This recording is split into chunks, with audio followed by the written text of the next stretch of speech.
তরুণ প্রজন্ম যদি একবার গর্জে ওঠে মুসলিমদের, ইনশাআল্লাহ তাআলা তারা সকল বাতিলের ভিত্তি গুঁড়িয়ে দিতে পারে ইনশাআল্লাহ।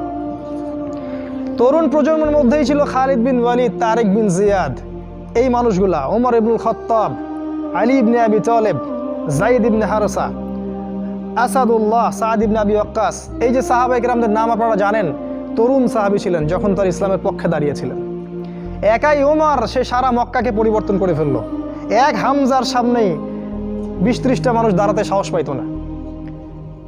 একজন তারেক বিন জিয়াদ, তিনি স্পেন জয় করে ফেললেন মাত্র অল্প কিছু সৈন্য নিয়ে। মোহাম্মদ বিন কাসিম আমাদের এই ভারতীয় উপমহাদেশ জয় করলেন। এখন আপনি মুসলিম হয়ে এখানে বসে আছেন। এই তরুণ প্রজন্মই পারে এই বাতিলের শিকড় উপড়ে ফেলতে। এই জন্যে মাসিহুদ দাজ্জাল এবং তার অনুসারীরা খুব ভালো করেই জানে যে মুসলিম তরুণ প্রজন্মকে যদি আমরা আটকাতে না পারি তাহলে আমাদের ভবিষ্যৎ খারাপ আছে। এই জন্য সারা বিশ্বে দেখবেন তরুণদেরকে ধ্বংস করার সমস্ত ষড়যন্ত্র চক্রান্ত চলছে। কিভাবে? পয়েন্ট নাম্বার 1, প্রথমত ইহুদি এবং খ্রিস্টান এই সভ্যতা আপনার সাথে যা করেছে তা হচ্ছে আপনাকে আপনার জীবনের উদ্দেশ্য থেকে তারা সরিয়ে দিয়েছে। এটা 1 নাম্বার কাজ তারা করেছে। আল্লাহ পাক কোরআনে বলেছিলেন, ওয়ামা খালাকতুল জিন্না ওয়াল ইনসা ইল্লা লিয়াবুদুন, আমি মানুষ এবং জিনকে শুধুমাত্র আমার ইবাদত করার জন্যই সৃষ্টি করেছি। তারা আপনাকে এই উদ্দেশ্য থেকে সরিয়ে দিয়েছে।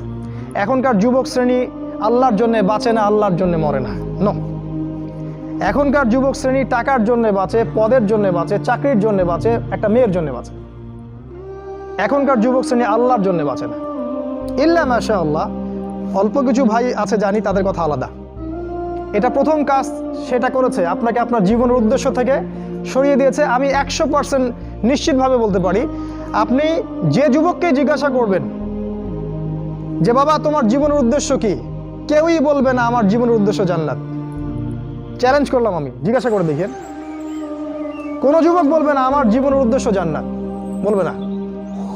তার জীবনের উদ্দেশ্য চাকরি, অথবা একটা অ্যাফেয়ার, অথবা পলিটিক্যাল পাওয়ার, অথবা স্ট্যাটাস, অথবা জমি বাড়ি, অথবা গাড়ি। কারণ সমাজ এবং পরিবার তাকে এটাই শিক্ষা দিয়েছে, নিজের পায়ে দাঁড়াতে হবে বাবা তোমাকে। তো প্রথম যে কাজটা তারা করেছে সেটা হলো তারা আপনাকে আপনার জীবনের উদ্দেশ্য থেকে সরিয়ে দিয়েছে। 2 নাম্বার কাজ তারা যেটা করেছে সেটা হলো যে আপনার শারীরিক শক্তিটাকে তারা নষ্ট করেছে। প্রথমত, এখনকার যুবকদের শারীরিক শক্তি আর আমাদের চাচাদের শারীরিক শক্তির মধ্যে আকাশ পাতাল পার্থক্য আছে। এখানকার কোনো চাচার সাথে লড়াই করার ক্ষমতা তোমাদের নাই।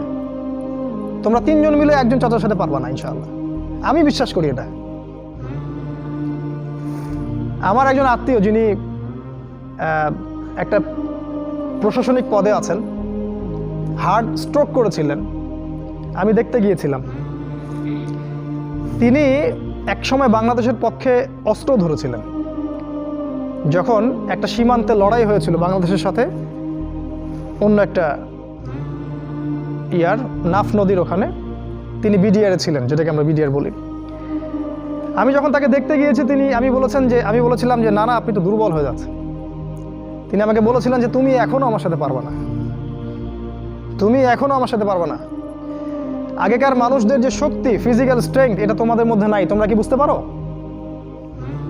এটা ওরা করেছে। কিভাবে জানো? তোমাদের জীবনযাত্রার রুটিনটা তারা চেঞ্জ করে দিয়েছে। তোমরা এখন ঘুমাও 12টা, 1টা, 2টা, 3টায়, আর ওঠো ওই যে 10টা, 11টা, 12টায়। তোমরা আর রাসূলের সুন্নাহ অনুযায়ী চলো না। আমাদের চাচারা ঘুমাতেন 9টায়, ওই যে ভোর 4টায় উঠতেন, তাহাজ্জুদ পড়তেন, তারপরে নামাজ পড়তেন, মাঠে কাজ করতে যাইতেন। তাদের যে ফিজিক্যাল স্ট্রেংথ, এটা তোমাদের মধ্যে নাই। যদি আবারও মুক্তিযুদ্ধ হয়, তোমরা কিছুই করতে পারবে না দেশের জন্য। ওটা পেঁচার পরে লাভ নাই যে সোনার প্রজন্ম তৈরি করতেছে, এগুলো বোগাস কথাবার্তা। বিশ্বাস না হয় একটা মাঠে 10 পাক রাউন্ড দেওয়ান না সবাইকে, একটা মাঠে নিয়ে যান, 10 পাক দৌড়াতে লাগায় দেন, দেখেন কয়জন দৌড়াতে পারে। তোমাদের শারীরিক শক্তি ওরা নষ্ট করে দিয়েছে। এটা একটা, তোমাদের রুটিনটা ওরা চেঞ্জ করেছে। তোমাদের হাতে ধরিয়ে দিয়েছে smartphone, laptop, internet, Facebooking, YouTubing, সারা দিন সারা রাত ওই মোবাইলের পিছনেই বসে আছে। আমি শহরের ছেলে তো, আমি তো আরো ভালো জানি আপনাদের চাইতে। রাস্তায় হাঁটি, মাথা উপরে তুলে হাঁটে না, মাথা নিচের দিকে তুলেই হাঁটে। কার সাথে ধাক্কা লাগছে, কার সাথে কি হচ্ছে টেরই পায় না। শারীরিক শক্তি তোমাদের নষ্ট করেছে।